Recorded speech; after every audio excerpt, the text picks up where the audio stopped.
Kia ora everyone, beautiful day here in Auckland.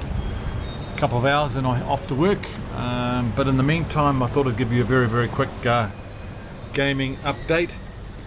I haven't done much lately, but I have been revisiting my second favourite game of all time, and that's Lost Battles.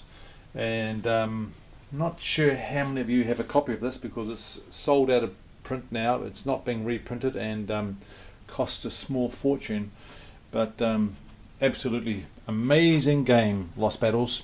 And for those of you that aren't familiar with it, you would have seen my earlier video when I was sorting out some of the counters, but I'm just been replaying a few battles, and I'm currently replaying the Battle of Hydaspes between the Indian King Porus and Alexander the Great.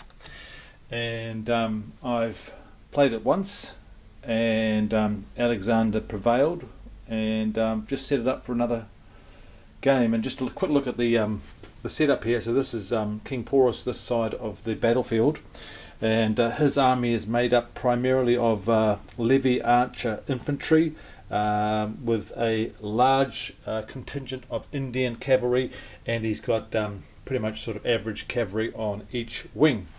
That's Porus, and Alexander has on his left flank his cavalry, some veteran cavalry, but he's very weak on his left flank, and he's obviously looking, or he did in the battle, to break the King Porus's left flank with his strong, powerful right flank. And on his right flank, Alexander has got himself positioned with all his veteran cavalry and his veteran phalanxes, and he's got a very light amount of troops holding the centre, but his troops are high quality, and he's considered in this scenario what's known as a brilliant general, as opposed to Porus, who's just a average general.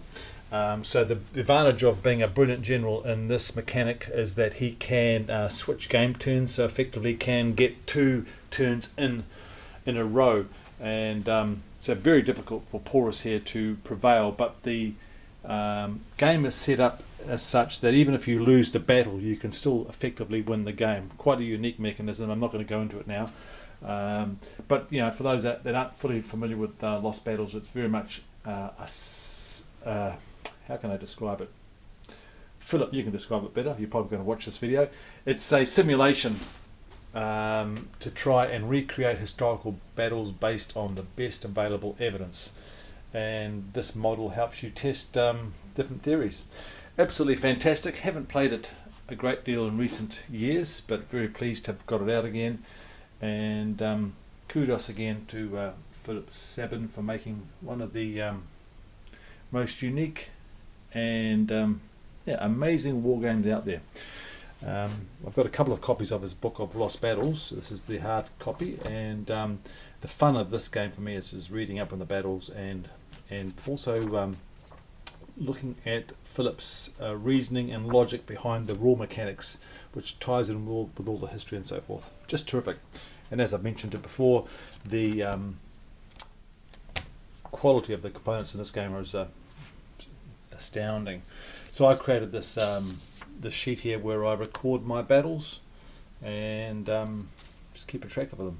So that's what's on the table, guys. That's Lost Battles. If you can ever score a copy and you're one who likes ancient history and is okay with a game that is more of a simulation and sort of breaks away from traditional gaming methods, then grab it by all means, because it is something else. So anyway, take care out there, and we will catch up with you on the next video.